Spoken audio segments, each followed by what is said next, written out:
Thanks for joining us here in the Upper 5 Digital Studio. I'm Brendan. And I'm Trevor. Yeah, we have meteorologist Trevor Roubadeaux in for Heather all this week.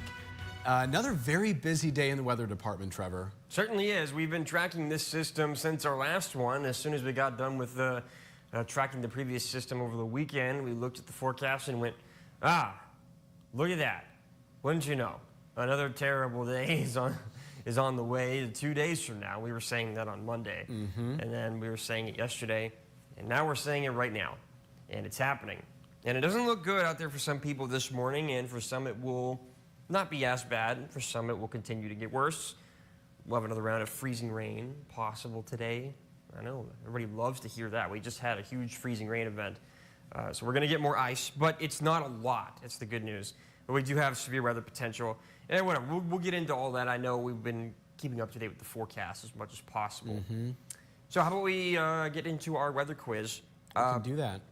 Before we do that, Trevor, I just want to mention Trevor's going to be taking over here in about 9 minutes. I'm going to be interviewing Governor Whitmer virtually. We're going to be asking her about the storm response and the need for federal dollars and all that here with that devastating ice storm over the weekend. So we're still going to keep this going, but it'll just be Trevor.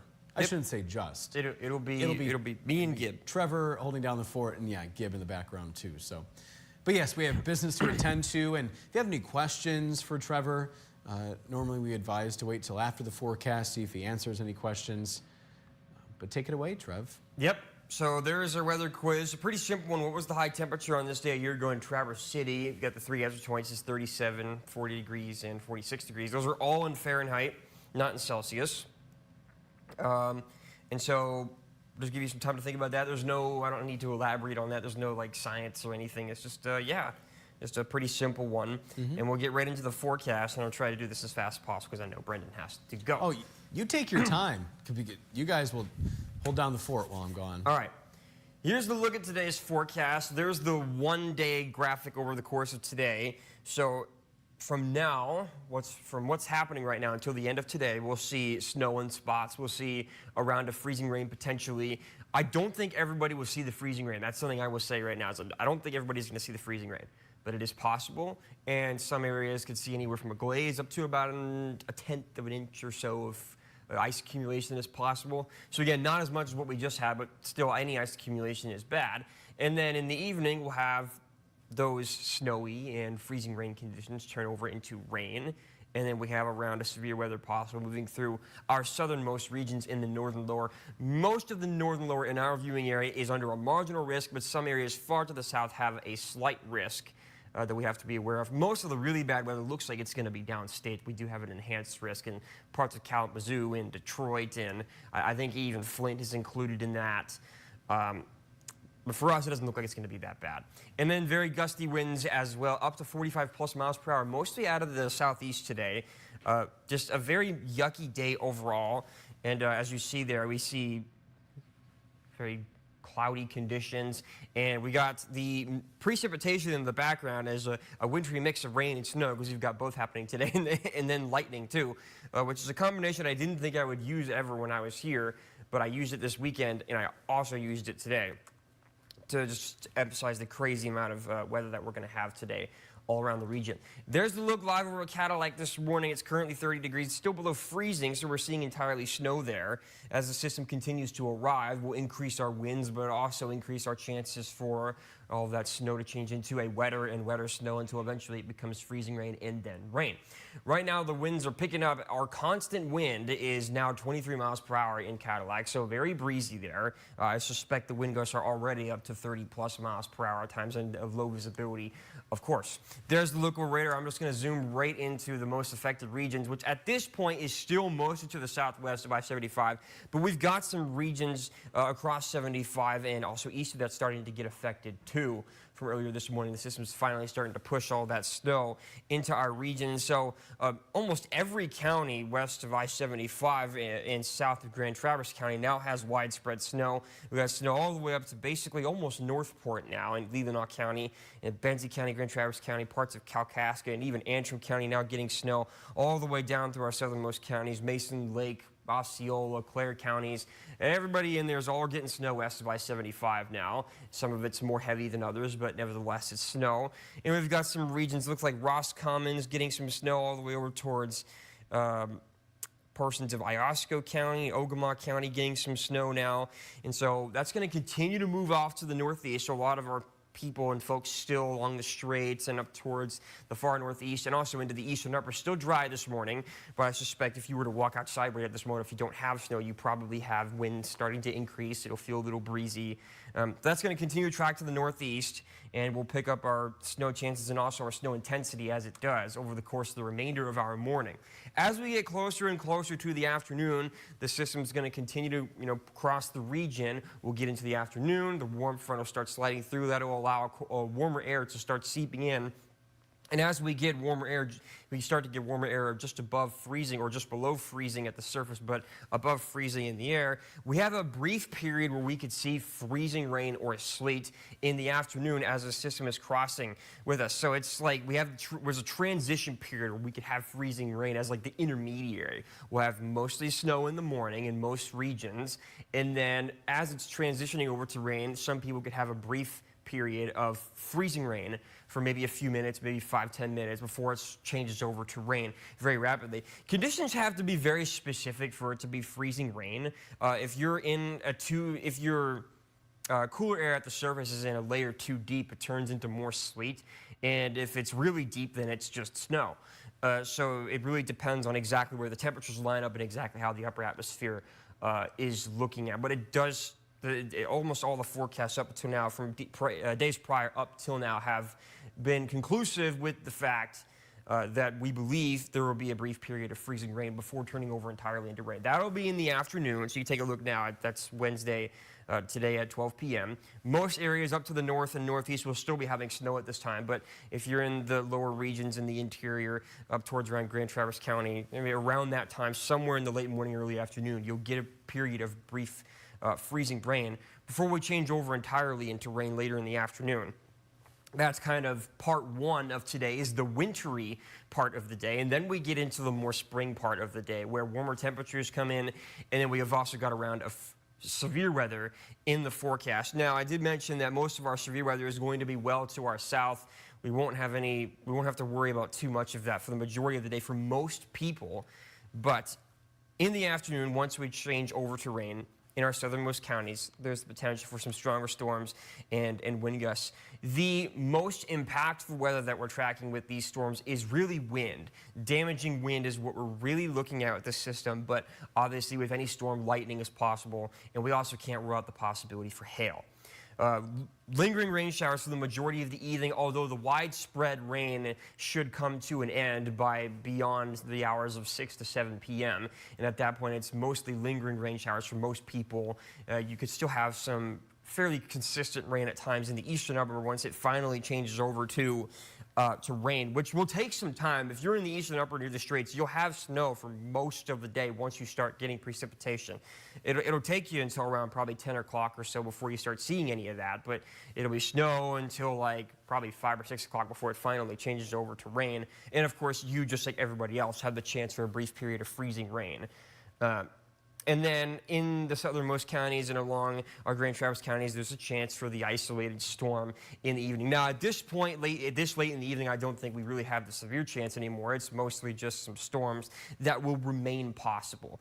But there's the severe storm outlook. It hasn't changed at all since yesterday. The SPC updates these every day, so I was expecting this map to alter a little bit, but it didn't. They basically just copy and paste the same map, because conditions haven't really changed, which is a good thing, because that means that our forecasting has been going exactly as we thought it would over the course of this system. So as I mentioned, most of our counties in the northern lower are under either a general thunderstorm risk or a marginal risk. And with a marginal risk, the only things you really have to be aware of are damaging winds, potentially some isolated spots getting damaging winds up to 60+ miles per hour, which would be enough to warrant a severe storm warning, or maybe some hail. Hail is not as likely with this system because I don't think our cold layer is quite as deep as we need it to be. And I'm not sure about our updraft, but I don't think our cold layer is deep enough anyhow. But it's still possible. You could still get hail, of course. And then if you look way into our southern counties, so at this point we're talking like this is south of Cadillac. You'd have to be south of Houghton Lake. So any parts of Lake, looks like a good portion of Mason County, Osceola County, Lake County. Looks like Reed City is included in that. Big Rapids, if you're in the Canadian Lakes region, all those areas that are still in our viewing area, you're kind of on the cusp of the slight risk there. And then all the more severe stuff is way downstate. As I mentioned, it looks like stuff towards the northern Indiana, southern parts of Michigan. Actually, I forget exactly where on the map Detroit is, but I think Detroit might just be out of the enhanced risk. So, but they're on the cusp anyhow. The more severe stuff should be downstate. And actually, if you've been tracking national weather, this whole system actually has far more severe weather way down to our south. Not all the way to the Gulf South, but if you go towards I think it's Kentucky and Tennessee region, there's actually a high risk associated with this system, which is extremely rare. High risk hardly ever get issued. We usually only see at most once a year, and there's sometimes you go entire years or even a couple years, 2-3 years, where you don't see high risk issued at all. And we've actually already seen 2 high risks issued this year, and one of them is today in the greater parts of the northern Tennessee and Kentucky area. So that's, we got severe weather down that way, but for us it should stay more on the mild side because I think we're too far north into the cold air to really have to worry about any of that. This is the extended forecast. As I mentioned many times, this is our one messy day of the week. The majority of the remainder of our week looks fine. Warming temperatures through Friday. We should get a decent amount of sunshine and parts of tomorrow and most of Friday. Saturday there'll be another system. The exact positioning of the system we'll still have to keep an eye on and iron out the smaller details. But over the course of the last 3 days, the exact positioning of this system and what it means for us has changed dramatically from day to day. Yesterday, it didn't look like we were going to get any rain at all around northern Michigan on Saturday. And now it looks like some of our southern counties could get clipped with rain throughout the day, and we'll have a lot more cloud cover. So we'll keep you updated on that. But anyhow, it looks like it's mostly going to be rain anyways.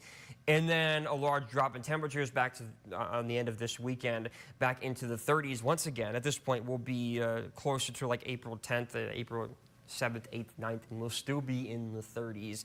And I know absolutely nobody wants to hear that, but that's what it looks like. And it looks like we could even get another round of brief lake effect snow as possible on those days at the colder temperatures. Lake effect snow at this time of year just should not be possible, but it looks like it is. And so we'll keep you updated on that. For right now, we'll just say few snow showers are possible on the end of Sunday through Monday, especially in the afternoon. That's really it for this forecast. I'll bring back up the weather quiz, and it is now past 8:45, which means Brendan Kinney will be gone for the rest of this. He will not be here. It is just going to be me and my good old buddy Gib in the back. Isn't that right, Gib? All right. I know he said yes. I know you can't hear that, but anyhow, I'll leave this up, and I guess now I'll do what Brendan Kinney normally does, and that is start reading comments, and I'll go back as far as I can. Let's see here. I'm not very good at this. This is usually Brendan's thing, so I'm sorry if I miss anybody. Looks like Paul M. Bennett was saying he doesn't have any power. Gil Johnson was replying to him saying, Paul, to be safe. Paul M. Bennett, I see him and Gail joining all the time. You guys are some of our regulars, so thank you for joining. Paula says, good morning from Boyne Falls. It's 31 degrees and cloudy. After 65 hours, we have power back. Did Traverse City experience any power outages? Okay, so 2 things. One, it's very nice to hear that you have your power back. That's very good news. And no, here in Traverse City, we didn't have any power outages, I don't think, at Traverse City. There were some power outages in Leelanau County and also parts of Wexford County, too, near Cadillac, believe it or not. But in Traverse City, I do not believe we experienced any power outages because we really were on the outside edge of all that freezing rain. All the freezing rain, you can really draw a box from anything, mostly anything east of Grand Traverse Bay over toward all the way to the other edge of the state in the northern lower towards Alpena and Alcona. Everything in that box towards the straits and parts of the east of Grand Traverse Bay is really where all the freezing rain was. So anything west of that, which includes Grand Traverse County over towards Benzie County and closer to Lake Michigan, was almost entirely rain the entire time. And so we didn't have any freezing rain that knocked out our power for several days. Gail is guessing 37 for the quiz. Joel, Excuse me. I went 5 days without power a few years ago. A few of the people that are going through this, yep. And I mean, with the messy weather around today, it's going to be near impossible for crews to be outside long term. So some people will probably have to wait another day for power outages to get fixed. Paul and Bennett saying good morning from Rogers City. Good morning, Paul. Dave, good morning from Estero, Florida, where it's going to be 90 degrees. Beautiful weather here, but I'm ready to get back to Michigan. Please make this weather stop and have spring. Be safe, everyone. Yeah, we still do not have a real spring, at least in the long-term forecast. As you saw on the extended 7-day, it looks like we'll be back into the 30s by next Monday and Tuesday. So spring is still not quite here, despite being teased with it in the 60s and 70s. That was now a couple weekends ago. Over 14 days ago, we were back in the 60s and 40s. I'm sorry, 60s and 70s for some, and we just have not. We've hardly ever scratched the 50s since then. All right, so let's get back to this. Susan, good morning, everyone. 72 degrees in Englewood, Florida. 87 this afternoon for high, and went to go get coffee and cars this morning. Pool time today. Have a great day, everyone. Have a great day, Susan, and have a good time in Florida. Paul is guessing 47 for the quiz. Nancy says good morning from East Jordan, where it's currently 32 degrees, right on that freezing point. How you doing, Nancy? Good morning to you. Susan is guessing 46 for the quiz. Here we go. Wally Walter says, Wally here from North Fort Myers, Florida, where we're running in the mid-90s, excuse me, all week.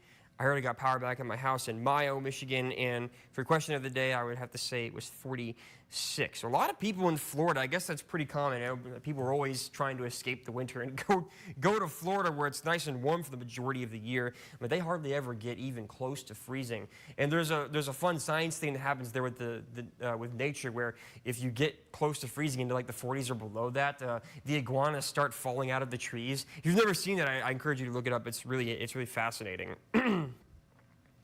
All right, Susan Lashims. Hello, Susan. Lashims, I see you all the time as well. It says, morning from Kalkaska again, and it's 32 degrees, and it's still snowing, and it's going to be snowing there for a while for you. Thank you for the report. Jackie says, good morning. Burr, 29 degrees in Kalkaska at my house.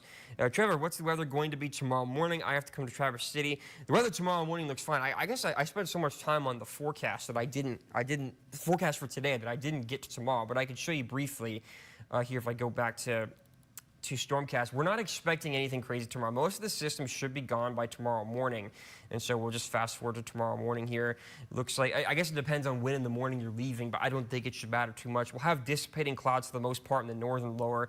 A few isolated rain showers lingering around are still possible, but otherwise we'll pull a gusty southwest wind, southwest to west wind, and most of our rain should be gone tomorrow. The main impact for weather tomorrow is just the gusty winds, and you can't rule out the possibility for a couple isolated sprinkles or even flurries at times throughout the day tomorrow, especially in the morning. But the big thing is that it's going to be really windy all day tomorrow. Wind gusts will be up to 50+ miles per hour or more as a constant, which is just crazy. All right, let's see. Where was I? I already kind of lost myself. Susan Lashims, again, saying 46 for the quiz is her guess. Tamara, I'm sorry if I mispronounced that. Good morning from Mesik, right next to Cadillac. Will we only be getting snow? No. As I mentioned through my forecast, if you're in the southern regions, there's a good chance that in between snow and rain, you'll get a brief period of freezing rain. Exactly when that happens depends on where you are and exactly how fast the system goes, and also exactly how fast the temperature's warm. But there's a brief period anywhere between like 11 o'clock in the morning to 1 o'clock in the afternoon where you get a brief period of freezing rain. And then after that, it turns over entirely to rain for the rest of the day. And in Mesik, you're pretty close to our southern counties that are in the slight risk. You kind of teeter in between the slight and marginal risk there. So you could have some isolated stronger thunderstorms at times in the afternoon and evening with some lingering rain showers and maybe an isolated storm in the towards nightfall. Mark says, glad I'm still in Florida. Be safe, everyone. Thank you, Mark. Jackie, again, guessing 46 for her quiz. Mark Lee says, hello from Fremont, Indiana. It's 35 degrees and rainy here. Yep, that's all part of the same system, so hopefully you're staying safe. They have much more severe weather on the way down in Indiana, so stay safe, Mark. Hopefully you can manage to stay out of the way from that. Darren Wolfcare says, good morning from Coldwater. Good morning. Roxanne Ignish, I think I said that correctly. It says, good morning from Farewell. Joel again says huge snowflakes coming down. Lisa Dietz, I'm really bad with last names, says hello from Gaylord. Good morning to you, Lisa. Beth Harris says good morning from Goodhart. Strong winds and icy here. Stay safe out there, everyone. Yep, there is always going to be the chance for ice with systems like this. And again, we're not expecting much total ice accumulation with this system, which is very, very good. There was a brief period where we were concerned over the past few days where if temperatures teetered around freezing for too long, we could get ice accumulations up to as much as a quarter of an inch in some spots, which would be very near ice storm warning conditions again. But as of this morning, the forecast suggests more like anywhere from a glaze to a tenth of an inch. At the most, there may be a spot or two that get like close to a quarter. But for the most part, it doesn't look like we're going to get much ice. And the other good news is that with the warming temperatures, that ice will melt pretty quickly. We're not expecting anything long-standing with that. Jackie again says, thanks, Trevor, from the 8 a.m. You're welcome. Eddie says, good morning, Trevor. When is the 60s and 70s going to return? I wish I knew. That's the same question that everyone around northern Michigan is asking. We are so tired of these colder conditions. In terms of the average, we usually at this point in early April are still teetering in the high 40s and more like the mid 40s and very low 50s. Here in northern Michigan, we hold on to snow chances as late as early May. So whenever you want to get back into the 60s and 70s, you usually have to wait until the end of April, especially on a year like this where winter just does not seem like it wants to go away. We may end up having to wait that long. Now, obviously, I can't guarantee that because I'm more of a short-range forecaster as my specialty. Anything outside of 7 days is usually, not super guaranteed. So we'll keep an eye on it. But as for right now, it looks like we're actually going to get colder than warmer as we extend into the weekend. We'll have a brief period over the next couple of days through Friday where we could get into the 50s in some spots, especially in the northern lower. And then over the weekend, we go right back into the 30s. Boo. Boo, hiss, fart. I know. Nobody wants to hear that. Dana, oh, my aunt is in right now. Says, thanks, Trevor, for keeping us up to date. You're welcome. Stay safe out there if you have plans. I know you can work from home sometimes, but hopefully you could stay safe and hopefully you don't have to go out, Dana. And then Gail Johnson says, good job, Trevor. Thank you. All right, that's the end of the comments that I can see for now. So let's just go ahead and get into the weather quiz answer. See if I can find. I pulled up the Stormcast again because I can't even remember why. I think I was answering somebody's question. So I saw a lot of people that said 46, and that actually is the correct answer, which, funny enough, is very, very close to our high temperature forecasted today in Traverse City. At the very end of today, when the warm front finally moves through and warmer temperatures skyrocket out of the 30s, our high temperatures are going to be somewhere right in the mid 40s, like 45, I think is what the National Weather Service was forecasting for the high in Traverse City today. And last year, the high was 46 on this day. And that's right about where we should be for this time of year. For those who were asking for when the 60s or 70s are going to return, I mean, for this time of year, we should still be in the mid 40s and low 50s. So it's going to be a while before we can get that to stick around long term. And here's our weather standings. Everybody got it right today. A perfect 4 for 4 across the board for today's weather quiz. Brendan's now 1 for 3. Director Gibb and producer Sarah are still a perfect 3 for 3. That means I need to come up with a really hard question tomorrow. And then our Facebook viewer, who this morning was Mark, who joined us, also got the question right, as I mentioned. And as per the usual, if you want to get mentioned for the Facebook Live weather quiz, all you need to do is join us on our Facebook Live, the first one that we do in the morning before this one, which is at around 6:22, 6:23 or so. And as long as you're the first one to answer, you'll be the one to get your name on there. All right, just a few more comments before we come down to people holding themselves accountable. Joel, Susan, Jackie all doing that. Yep, it's just people holding themselves accountable in the comments. So I think that'll just about do it for this one. Normally, Brendan is the one who usually wraps this up with some kind of tag. She usually says something about what we're doing tomorrow or something. Okay. Oh, you're right. That's right. Okay, so sorry, I was talking to our director Gibb in the back. So normally this is where we would tell you about what we're doing for a live shoot tomorrow morning with Madison, but Madison will actually not be doing a live shot tomorrow because she's going to be heading down to Fenway Park for Detroit Tigers opening day, which we will have in the morning on Friday, but we won't have anything tomorrow morning as a result of that. Oh, Comerica Park. Fenway? Why did I think of Fenway Park? Where's Fenway Park? I can't remember. I've heard that name so many times. Where's Fenway Park? I got that stuck in my mind somehow. Anyway, the Detroit Tigers Stadium. I'm not a baseball guy, as you can probably tell. I've always been a huge hockey guy, so I apologize for getting that wrong. Anyway, we'll be covering the Detroit Tigers home opening in the morning on Friday, but as a result, we won't have anything for live shots tomorrow. I don't see any more comments, so that'll just about do it for this one. Thank you so much, everybody, for joining, and we will, of course, regardless of the live shot or not, we will be back here tomorrow morning. You could join us on the first Facebook Live at 6:23, 6:24 or so, and then we'll be back here at 8:35 tomorrow morning. Stay safe out there, everyone, and have a good day.